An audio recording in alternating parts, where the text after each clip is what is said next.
how to start using AccountingBi Excel add-in. I'll rush through the start of this process and the various ways you can access it from Excel or through the Microsoft App Store. Within the Microsoft App Store, you can obviously find AccountingBi here. You can press Get It Now. Alternatively, you can actually access it from within Excel itself. So this could be Excel Web or Excel Desktop.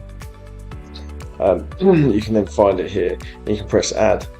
In this instance, I'm going to do it directly from the App Store itself. So I'm going to press Get It Now. From within here, because I'm set my particular email address up, I'm an admin user for Microsoft 365. It's redirected me to my Microsoft 365 admin portal.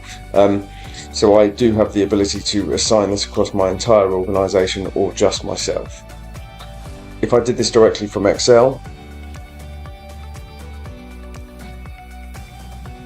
you see I'm able to add it just directly to my own profile much faster, and then it's automatically added. If you want to add it across your entire organization, you have to be the admin user, and then I can obviously press next, and then it'll be added across the entire organization. Finish and deploy.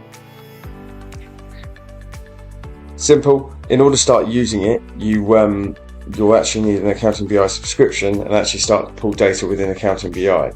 For this, you need to go to the AccountingBi website and sign up for an account. Once in the account, you can then start calling reports from within AccountingBi. Once there's data within your system, you go to connectors. You can go to XL here. Here you would need to copy the bearer token, which is like your password for the system.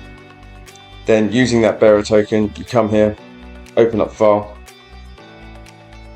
save, select the report that I want to call. In this case, it's profit and loss.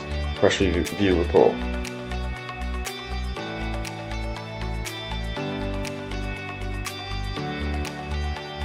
There you go. You've got your data real time in Excel, directly linked to Xero.